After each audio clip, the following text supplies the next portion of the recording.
Right, okay. So basically, we've got 5 minutes to tell you about something that's probably one of the biggest things that has happened to us, at least in the last week. But if not, there's a lot of other things. As I was saying, that like we've got married, we've adopted, we've fostered, there's been lots and lots of changes. Basically, church planted in Kent. We're going to go and plant a church, which is really, really exciting. We've been talking about this as a team. So we are planning to go in the summer. Which is super, super exciting. If I can, I'm going to give a little bit of context to this. There's a prophetic word that we've got as a church, which is just up behind me, that Julian Adams brought in 2008, which, interesting, is the same year. I remember being in that meeting. It's the same year that I started working for the church. And it says that God says to you, there's going to be a lot of, like strawberry plants, as it were. I see your church planting into towns and cities around you. I don't know if there are cities around you, but I see towns all around you. I see your church planting and planting and planting. And ever since that word's been brought, I've just felt in my heart that one day our family, and at the time it was just Natalie and I, that we were going to be church planters. That was something we were going to get involved in. And then obviously, as you adopt and as you foster, having big changes like church planting and moving and changing life in schools, when particularly your children have had lots of changes, that's not something that you can do so easily. The two things don't really marry well together. I want to just give you a very quick time frame. Just to say, in 2 weeks, we've got a whole morning where both Natalie and I will share a little bit more about this. So this morning it's just going to be me rattling through it very, very quickly. Adam's already mentioned about in February when Nick and Marlene prayed, and there was lots of other prophecies as well. In that same meeting, literally just before we got into that huddle as a church, I came away from someone else praying for me specifically. The word was this. It says, the season of training and learning and apprenticeship is coming to an end. An arrow sharpened in the quiver is coming to an end.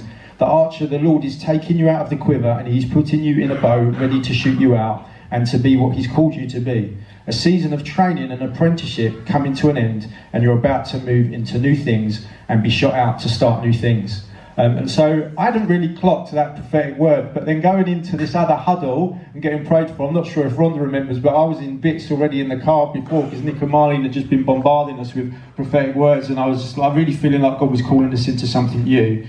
And so that happened in February. In the summer, we had a sabbatical. We had a bit of time off, and all that kept coming up everywhere we were, whether it was India or different places. When I went to Wales, God was talking about arrows, about targets, about being shot out, and about the rebirth of a call that we'd laid aside and had died, and that actually God hadn't asked us to kill it, and it was just about a season of preparation, and it would come back. And so as a family, we started to seriously begin to pray and explore different options. That the church where we got married and saved into, their pastor's role became vacant, and so we looked at that, and that got us thinking that maybe actually we could move. And we talked about it as a family, we prayed about it, I let Adam know about it. We pushed lots of doors, we looked at Margate, a church plant there, lots of different things. But as a family, we began to pray and talk, and our son Lewis actually said, Cornerstone doesn't need us anymore. It's really, really strong. But if you were to go somewhere else, like what we could take there would be great. And I'd felt that, not this Christmas, but the Christmas before. Don't know if you remember, we actually told people, don't invite anyone because we won't have enough room. That's a terrible thing to say about a Christmas event, don't invite anyone. And we did an overflow room, and I was stood at the back with a camera, and I just, like, to film it, and I was just like, someone else could be doing this, we could be leading something somewhere else. I'm now redundant, the church has grown beyond our capacity to bring what we feel we can bring, we need to do something new.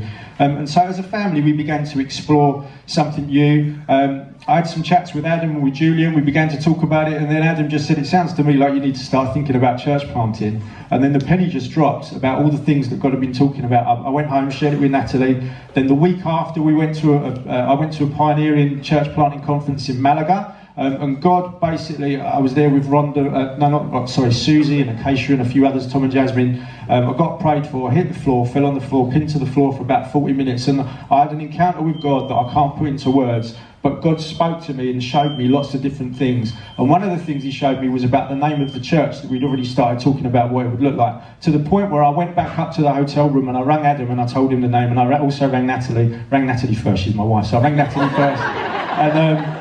And I told them the name of the church that I felt that God had laid on our heart. And I even went away and I built a website for it in faith that would happen.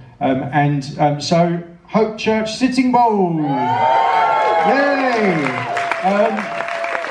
So we're not going to the nations, we're going to Sittingbourne, 9 miles up the road, super exciting. If you've been looking on Facebook and stuff like that, there's been lots of tweets. There's an amazing pub there called the Golden Hope in Sittingbourne. We actually, in December, this is the really cool bit, I'll probably stop after this.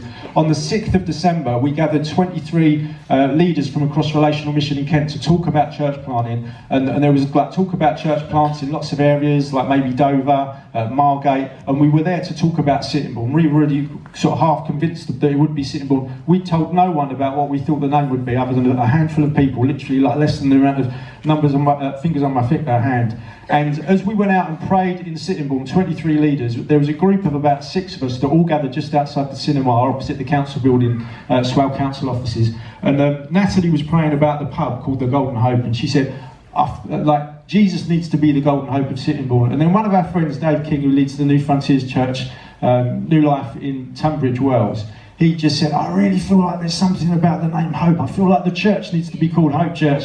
And I just leapt up and down and was going, yes, Jesus, you've like confirmed it. Because at that point I was like, we're just going to hold it. But I already had the website, so as soon as I got home I started sharing it with everyone. I'd already got the domain name, it was already a done deal. We thought it would take maybe a year before that got confirmed. So that was just super exciting. So a timeline very quickly for you. So January, as of the 1st of January, I'm not a full-time employee for the church. I now work 3 days a week. 1 day is going to be focusing on Sittingbourne, and 2 days is focusing mainly on transitioning into a new team, which Adam's going to touch on in a minute. And also, on the time when I'm not working for the church, we're going to be getting our house ready to sell, which is super, super exciting. But then from April, the 3 days a week, there's going to be 2 days of that are then going to be focusing on Sittingbourne, and 1 day a week is going to be focusing on Medway and just making sure that things are happening well. We're going to list our house for sale, and we'll be looking at things like schools, potentially part-time work, places to live, all that sort of stuff. So it's a big, big move, it's a permanent move. And then in July, around about June, July, that's when we're hoping to move.